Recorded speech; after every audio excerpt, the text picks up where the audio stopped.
মা, কি মধুর একটি ডাক। সেই ছোট্টবেলায় আপনি যখন প্রথম মায়ের গর্ভে এসেছিলেন, সেই সময়টা থেকে একটু চিন্তা করে দেখুন।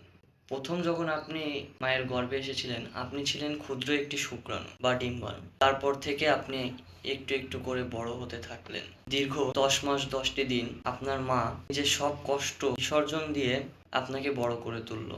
তারপর যখন আপনি এই পৃথিবীর আলো দেখলেন, ঠিক সেই মুহূর্তেও কি বলবো, হাজারো কষ্ট সহ্য করে আপনার মা আপনাকে এই পৃথিবীতে নিয়ে আসলো। তারপর থেকে আপনি বড় হতে থাকলেন। আপনার মা নিজের সকল সুখ দুঃখকে বিসর্জন দিয়ে আপনাকে আস্তে আস্তে বড় করতে লাগলো। আপনি যখন রাতে কান্না করতেন বা আমি যখন রাতে কান্না করতাম, এই মাই কিন্তু সারা রাত জেগে সন্তানকে ভালো রাখার চেষ্টা করতো। আপনি অসুস্থ হলে বা আমি অসুস্থ হলে এই মাই কিন্তু আমাদেরকে সারা রাত জেগে সুস্থতার জন্য চেষ্টা করতো। আপনার আমার জন্য এই মার অবদান আসলে বলে শেষ করার মতো নয়। আপনি যদি কোনো বিপদে পড়েন বা আমি যদি কোনো বিপদে পড়ি, সবার প্রথমে কিন্তু এই মাকে আসলে বলা লাগে না, এই মার অন্তরে কিন্তু বুঝতে পারে যে আমার সন্তান বিপদে আছে। বা আপনি যখন কখনো সফলতা লাভ করেন এই পৃথিবীতে, আপনি সফল হলে দেখবেন আপনার অনেক হেটার্স থাকবে বা হেটার্স তৈরি হবে। কিন্তু এই মা, সে হয়তো কখনো তার অনুভূতিটা প্রকাশ করবে না, কিন্তু আপনি সফল হলে এই মায়ের থেকে বেশি খুশি এই পৃথিবীতে কেউ হবে না।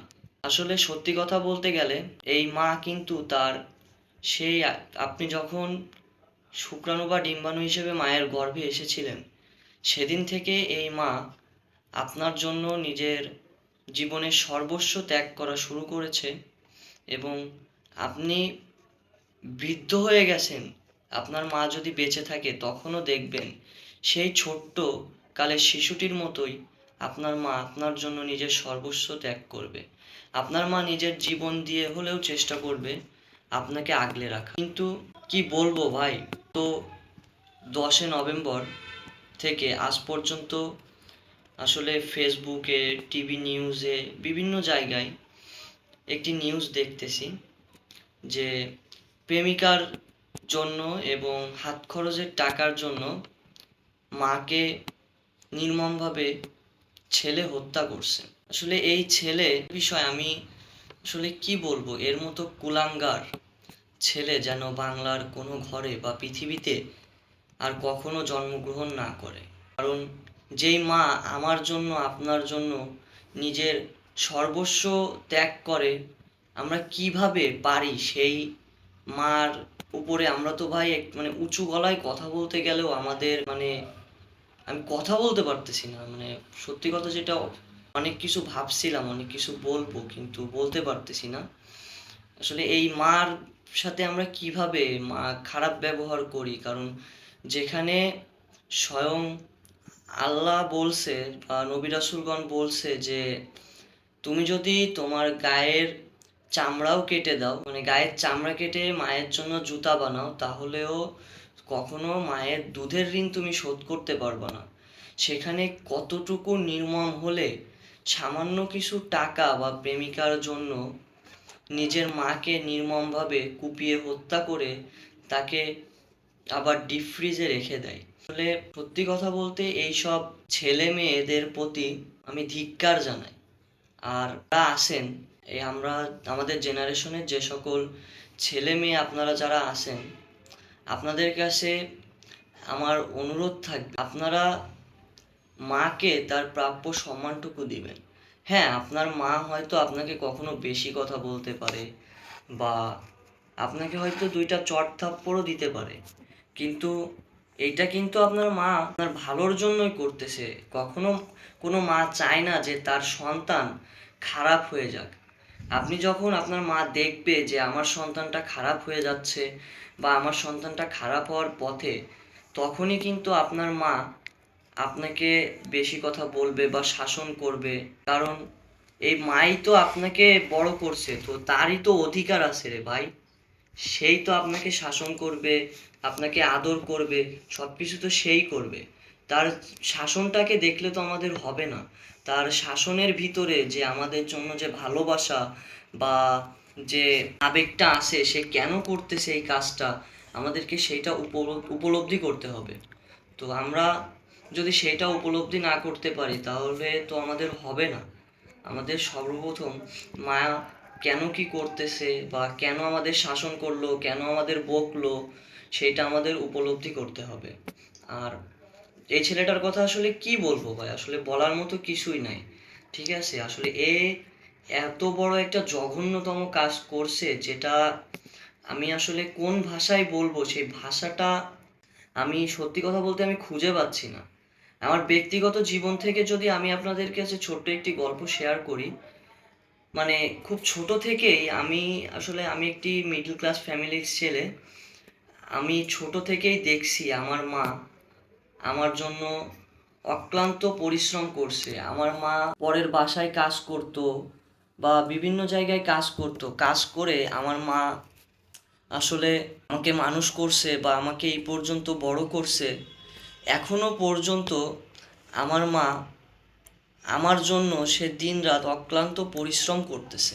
তো আমি কি পারবো একটা ছেলে হয়ে, আমি যে দেখতেছি এই যে আমার মা ছোট থেকে আমার জন্য মানে এত কষ্ট করতেছে বা এত কিছু আমার মা আমার জন্য করতেছে, আমি তো পারবো না ভাই আমার মায়ের উপরে মানে জোর গলায় কথা বলতে। সেইখানে এই ছেলেটা নিজের মাকে সামান্য কিছু টাকার জন্য হত্যা করছে। তো যাই হোক ভাই, বেশি কথা বলবো না। আসলে সত্যি কথা বলতে আমার কান্না চলে আসতেছে কথা বলতে গেলে।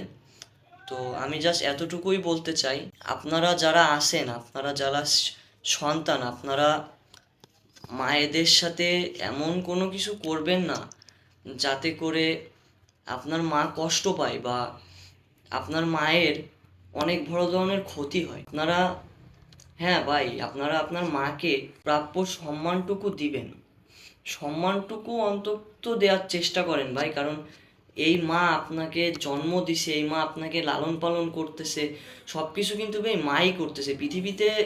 এই মা আপনার জন্য যতটুকু করতেছে বা করছে বা ভবিষ্যতে করবে, এইটা কেউ ভাই এই পৃথিবীতে আপনার জন্য কেউ করবে না। আপনি কোটি কোটি টাকা দিয়েও এই মায়ের ভালোবাসা কিনতে পারবেন না ভাই কখনো। ঠিক আছে, মায়ের ভালোবাসা হচ্ছে নিঃস্বার্থ ভালোবাসা।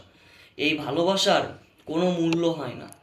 হ্যাঁ, তো আপনাদের কাছে আমার অনুরোধ ভাই, আপনারা মা বাবাকে সম্মান করেন ভাই।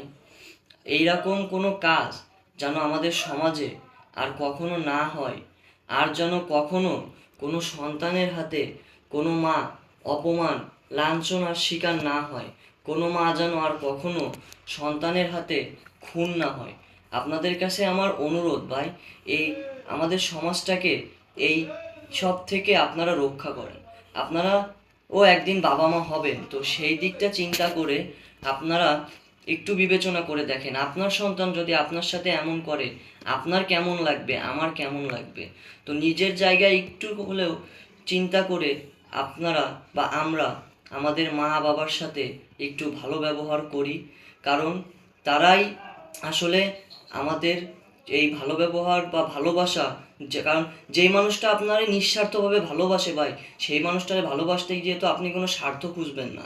কারণ এই মানুষটার প্রতি কোনো স্বার্থ রাখা আসলে আমাদের বোকামি ছাড়া আর কিছুই না।